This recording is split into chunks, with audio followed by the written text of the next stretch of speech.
From Troy Public Radio, this is TPR Podcast Presents, programming made where you live. I'm Austin Toy. Every week, we bring you selections from one of Troy Public Radio's 17 locally produced podcasts. Think back to your school days. Were you expected to sit in a neat row of desks? Did you raise your hand when you needed to ask a question? Matthew Monson is the Director of Operations, Maintenance, and Safety for Ozark City Schools. He's a former teacher and principal. On this selection from the Growing the Forest and the Trees podcast, he'll tell our hosts Shirley Farrell and Lisa Etheridge why some teachers are ditching the traditional regimented classroom and taking a Messier approach. A lot of teachers come into education because they want to be creative. They want to, really pull the curiosity from the child, get them to explore and wonder and want to learn. How do you foster a culture where teachers feel encouraged to take risks and grow professionally? So the leading way that I do that, and the way I always try to tell my teachers, is let's start with the standard. And I think a lot of times, from an administrative perspective, you had administrators and even veteran teachers who don't ever get past that. So I always remind them that the standard is the minimum.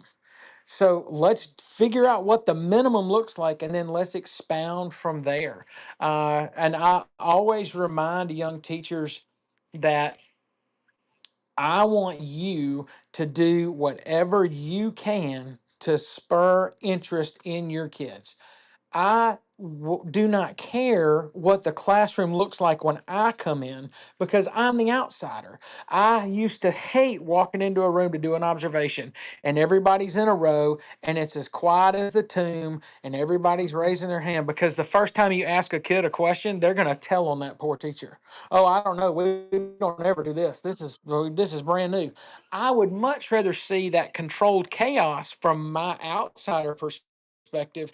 But yet, when you look at the systems in place, every kid knows what's expected. They're fully participating. They know what to do. They have freedom in their learning and freedom in their movement to attain that educational objective. That is what I want to see. And that is where I think, as professionals and leaders, we need to look at our young teachers and say, hey, be creative in your classroom. If it feels good for you and it helps you be your best self, I will adapt to you because I am the outsider. You are in there with those kids each and every day. And if your data backs up what you're doing is being effective, we should look at them and hold them on a pedestal and say, look at this fantastic teacher who's being creative, whose kids are engaged. I don't care that her classroom's messed up every day and she has to spend 45 minutes cleaning it up. That's what education should be. I would much rather have that than let's all sit in our rows and raise our hand to speak. I never functioned well in those classrooms anyway. So that's my big take on that. I agree. I had a principal who, I did pull out gifted classes. We were organized chaos to the nth degree. And she was a fabulous instructional leader. But for my classroom, she knew I was doing what was best for the students. She would walk in, take a few steps in, turn around and walk out because she couldn't stand it. She liked to see the rows and desks and worksheets, but she knew that wasn't best. So, And see, I'm the exact opposite. I want to see the chaos, and I want to see and we say chaos tongue firmly in cheek. It is controlled. It is learning at its finest. Think about how we learn best as individuals. Rarely do we as individuals get it in a traditional learning model by seeing it, saying it, speaking it. We have to experience all of those things at some point, and that gets to be messy. I want the mess. And I have found that the younger you are, the more messy it has to be. But y'all, it doesn't matter if you're 5 or 18, making a poster, getting in the floor, doing some group work, doing a carousel activity. It works. I wish more teachers would do it regardless of age. See, can I yes. I want to stand up and shout and dance for your response, because that is the way that I was taught to teach.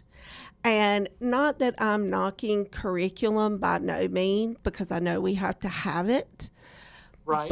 But I call it the canned curriculum, where they go through, it's scripted, it's the I do, we do, you do, and then turn to the workbook page and, okay, we're going to complete problems, 2 through 12. Right. That is not cutting it. No, That's not what I call true, authentic teaching. It's not. Not only is it not cutting it, and I'm sorry to cut you off, but think about our students with exceptionalities. We say, okay, I do, you do, we do. They look around and say, I ain't gonna do, you ain't gonna make me do, and I can't do.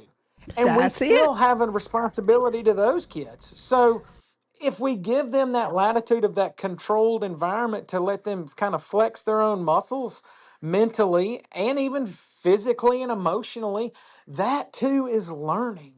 And that too is going to help us all get to where we need to go. Yes. Absolutely. Whenever I would do presentations and still do presentations on differentiation, one of the questions I ask the teachers from P through 12, preschool through 12th grade, what is the one grade level where, and I think this is more historical than current nowadays, but where students worked most of the day independently in centers learning? And everyone just kind of looks at me and I'm like, kindergarten? And yet, why with 12th graders, we don't have them working in stations, working together, learning through exploration and inquiry? Because you're going to get aha moments and remember it better. Absolutely. I will never understand it. And I encourage all of our secondary teachers who are going to listen to this and who are going to hear this, embrace your inner kindergarten teacher. I know it's hard. None of us are in secondary because we could put up a great bulletin board. Trust me, we ran from that. But the primary teachers understand that multiple modality in teaching is the key. They get that, and as secondary teachers, we don't. Because you're used to being the sage on the Mm-hmm. stage. And it's so much Which, easier yes, to be off to the yes. side. Let them do the work. They work harder. It's their ownership of learning. Correct. Correct. The sage on the stage is the worst form of teaching that you can teacher or teaching that you can experience or be, because you're stifling anybody else's response to what you're saying. They just sit there and take it, and if they don't agree with you, you'll never know.